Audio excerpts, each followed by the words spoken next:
जो भी प्रभु ने मेरे मन में डाला है कि प्रभु आप क्या चीज को लेके परमेश्वर के जन को, आपके लोगों को आप प्रोत्साहित करना चाहते हैं, तो प्रभु ने मेरे मन में एक वचन को डाला, मैं आपके लिए पढ़ता हूं। हम सब खोलेंगे इफिसियों के 5वें अध्याय का पहला और दूसरा वचन। इफिशियंस 5:1 और 2। इफिसियों 5:1 और 2 मैं आपके लिए पढ़ता हूं। इसलिए प्रिय बालकों के समान परमेश्वर का अनुकरण करो और प्रेम से चलो, जैसे मसीह ने भी तुमसे प्रेम किया और हमारे लिए अपने आप को सुखदायक सुगंध के लिए परमेश्वर के आगे भेंट करके बलिदान कर दिया। हालेलुया। मैं इंग्लिश में पढ़ता हूं। Therefore be imiters of God as dear children and walk in love as Christ also has loved us and given himself for us, an offering and sacrifice to God for a sweet smelling aroma। Hallelujah. हम छोटी सी प्रार्थना करके आगे बढ़ेंगे। प्रभु, ये वचन को आपके हाथ में सौंपते हैं मेरे परमेश्वर पिता। इस वचन को समझने के लिए पिता पवित्र आत्मा अब हमारी सहायता करें पिता। हम हमारे बल से पिता ये वचन को नहीं समझ पाएंगे मेरे परमेश्वर। पवित्र आत्मा आप हमें बल दीजिए कि इसमें से हम सीख पाए पिता क्या आप कहना चाहते हैं। धन्यवाद देते हैं, प्रार्थना यीशु के नाम से करते हैं, आमीन आमीन। देखिए कलीसिया, यहाँ पे ना मुझे 4 शब्दों की तरफ मेरे परमेश्वर ने मेरे ध्यान को बताया। मैं उसमें आपको प्रोत्साहित करना चाहता हूं। Be imitators of God. परमेश्वर ने कहा कि वचन कहता है कि परमेश्वर का अनुकरण करो। हालेलुया। अगर इस अनुकरण ये शब्द को, हम मूल शब्द को देखेंगे ना, तो इस अनुकरण शब्द का एक अर्थ बनता है follow a model and be a model. आज हमारे लिए मॉडल कौन है? वचन ही आगे कहता है यीशु मसीह। और हमें खुद एक ऐसा फॉलोअर बनने के लिए प्रभु कहते हैं कि जिसको देख के कोई दूसरा देखे तो यीशु को देखे। और इसीलिए पौलुस कह पाया, ये पौलुस था जो कह पाया 1 कोरिन्थियन 11:1 में कि मेरा अनुकरण करो जैसे मैं अनुकरण करता हूं यीशु का।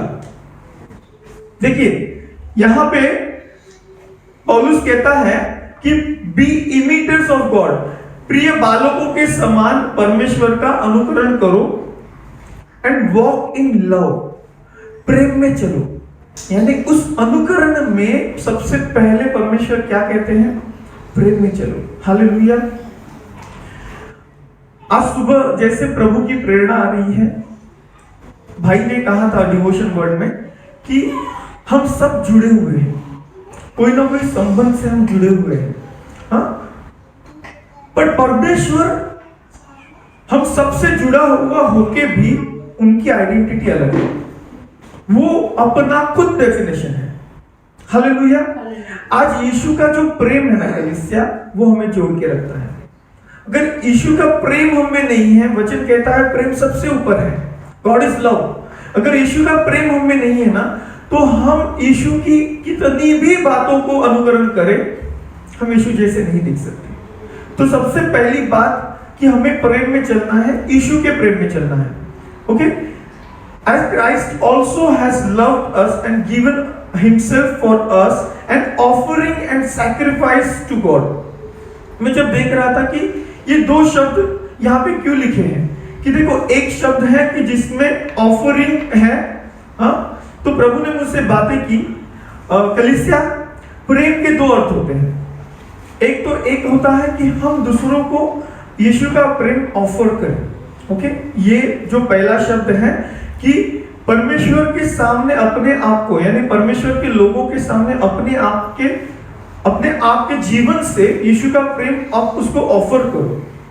क्या कर सकते हैं हम एक दूसरे को यीशु में बढ़ा सकते हैं, एक दूसरे को एक प्रेम की भावना से बात कर सकते हैं, एक दूसरे को बढ़ा सकते हैं, एक दूसरे के दुख दर्द पूछ सकते हैं, उनके लिए प्रार्थना कर सकते हैं।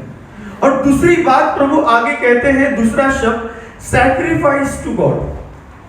देखो एक जगह ऑफरिंग है, दूसरी जगह सैक्रिफाइस है। यानी एक जगह प्रेम को देना है और दूसरी जगह नफरत लेते हुए भी प्रेम दिखाना है। ये सैक्रिफाइस है। अगर हमारे ऊपर कोई पूरी दुनिया की भड़ास निकाल रहा है, हमें यीशु सा बनना है। क्या किया था यीशु के साथ? यीशु के साथ जब क्रूस पे क्या किया था?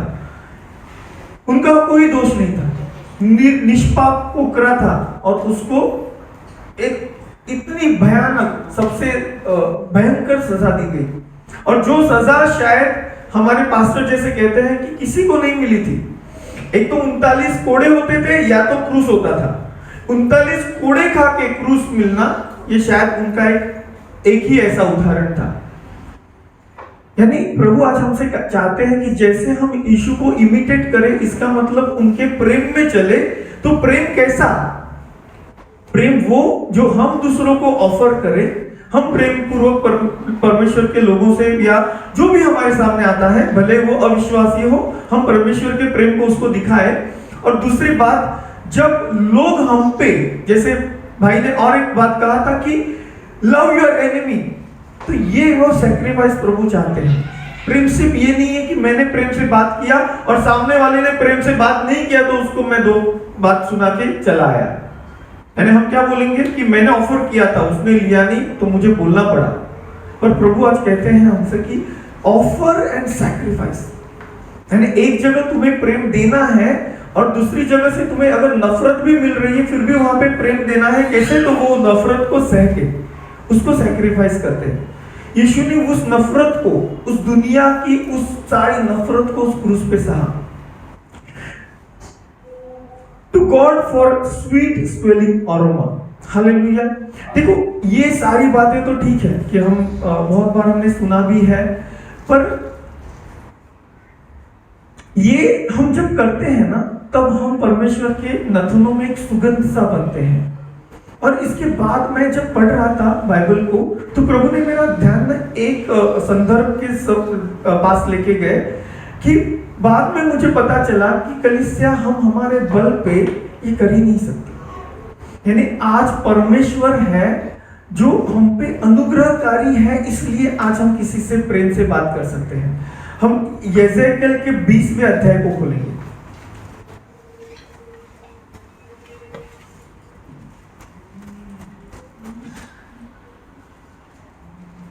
देखिए, हमेशा हम ना, हमारे साथ कोई भी चीज अगर बुरी होती है ना, तो परमेश्वर के समक्ष खड़े रहते हैं।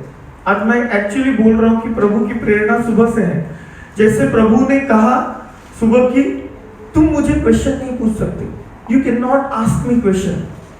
यानी कैसे? हम हमारी गलतियों को ना जानते हुए परमेश्वर के सामने जाके नहीं बोल सकते, प्रभु ये मेरे साथ क्यों हो रहा है, ये मेरे साथ क्यों हो रहा है।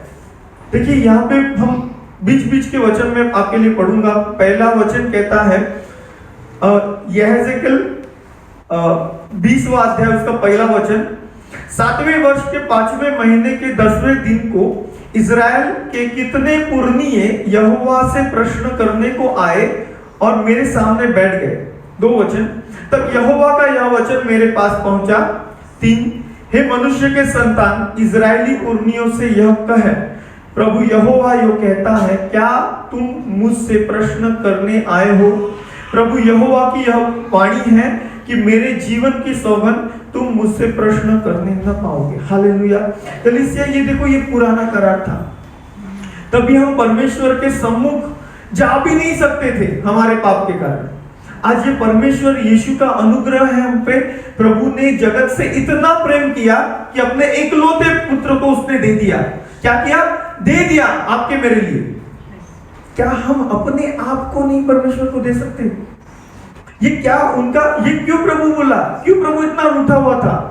आगे हम पढ़ते हैं, हम अगर 5वें वचन में पढ़ेंगे तो प्रभु कहते हैं, उसी अध्याय के 5वें वचन में लिखा है, और उसने कहा, प्रभु यहोवा यो कहता है, जिस दिन मैंने इज़राइल को चुन लिया और याकूब के घराने के वंश से शपथ खाई और मिस्र देश में अपने को उन पर प्रकट किया और उनसे शपथ खाकर कहा, मैं तुम्हारा परमेश्वर हूं, उसी दिन मैंने उनसे यह भी शपथ खाई कि मैं तुमको मिस्र देश से निकालकर एक देश में पहुंचाऊंगा जिसे मैंने तुम्हारे लिए चुन लिया है।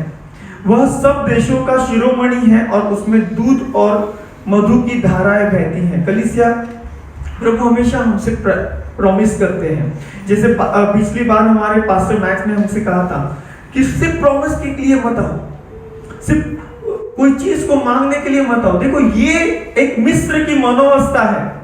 ये मिस्र के अंदर जब इजराइल था ना, तब परमेश्वर ने उसको बोला था कि मैं तुम्हें ये दूंगा, और फिर भी वो मिस्र की मनोवस्था उनके ऊपर बनी रही। अब फिर मैंने उनसे कहा, जिन घिनौने वस्तुओं पर तुम में से हर एक की आंखें लगी है, उन्हें फेंक दो और मिस्र की मूर्तों से अपने को अशुद्ध न करो, मैं ही तुम्हारा परमेश्वर यहोवा हूं। ये मूर्तें आज क्या है कलीसिया? ये मूर्त, सबसे बड़ी मूर्त हमारा अहम है। हम क्यों नहीं किसी से प्रेम कर पाते? हम क्यों किसी को प्रेम ऑफर नहीं कर पाते और किसी के नफरत को झेल के उसको प्रेम देके सैक्रिफाइस नहीं कर पाते? हम क्यों कुर्बान नहीं अपने आप कर पाते? क्योंकि हमने आज भी हम में कितने लोग एक मूर्त की पूजा करते हैं, और वो है अपनी खुद का ईगो। उसने मुझे कैसे ऐसे कहा, मैं तो गलत नहीं था, मैंने तो सही किया था, मैंने तो ये किया था, मैं। आज प्रभु हमसे कहते हैं, ये पुर्नियों का क्या गलती था कि वो जो तभी की जो मूर्तें थी, वो मिस्र की मूर्तें थी। उसके बाद परमेश्वर कहता है 8वां वचन कि परंतु वे मुझसे बिगड़ गए और मेरी सुननी न चाही। जिन घिनौनी वस्तुओं पर उनकी आंखें लगी थी, उनको किसी ने फेंका नहीं और न मिस्र की मूर्तों को छोड़ा। तब मैंने कहा, मैं नहीं मिस्र देश के बीच में तब मैंने कहा, मैं यही मिस्र के देश के बीच तुम पर अपनी जलजलाहट भड़काऊंगा और पूरा कोप दिखाऊंगा। देखिए, यहाँ पे प्रभु कहते हैं कि मैं इनको खत्म कर दूंगा, पर जस्ट आगे हम वचन में पढ़ते हैं कि उसमें लिखा है कि प्रभु कहता है, नहीं, मैं अपने नाम के कारण उनको मिस्र से निकाल लाऊंगा। हालेलुया। देखिए कलीसिया, ये क्या मिस्र की मूर्तों में रहना कहीं ना कहीं हमारे ना उस पुराने स्वभाव के बारे में, जो हमारा जो कंफर्ट जोन बन गया था। आज हमने कंफर्ट जोन की बात भी कही कि हमें कंफर्ट जोन से प्रभु बाहर निकालो। वो कंफर्ट जोन में हम ऐसे बस गए हैं ना, ये हमें अगर आज आपका कोई झंझोड़ता है, बोलता है कि तुझे आगे बढ़ना है तो ये छोड़ना होगा, तो मैं कल एक बहन से बात कर रहा था कि नहीं, ये सृष्टि का ना एक नियम बन गया है, ये प्रभु का नियम नहीं है। देखिए, प्रभु का नियम नहीं है। Our God is dynamic. हमारा परमेश्वर एक डायनामिज्म में बिलीव करता है। जो आज मैं हूं, मैं प्रभु में और मुझे आगे बढ़ना है। पर ये पृथ्वी का जो न्याय है ना, या एक लॉ है ना, वो ना ऐसा होता है कि चेंज को रेजिस्ट करता है, बदलाव को विरोध करता है। आप अगर यहां बैठे हो ना, आपको उठने के लिए बोला जाए ना, तो थोड़ी सी तकलीफ होगी, क्योंकि आप बैठे हो उस अवस्था में, आप स्थिर हो गए। हम जो भी आज तक करते आए थे ना, हम उसमें इतने स्थिर हो गए हैं कि अभी अगर कोई बोलता है ना, क्षमा कर, हमसे नहीं होता। अभी अगर कोई बोलता है ना, बॉस की 2 गाली सुन पर उसको उल्टा मत बोल, मन में भी मत बोल, हमसे नहीं होता, क्योंकि वो करते आ रहे थे ना। तो उस बदलाव को ना हम चेंज नहीं कर पाते। ये पहली दफा जब परमेश्वर कहते हैं उस मिस्र से निकल, तो वो बदलाव उनको सूट नहीं किया।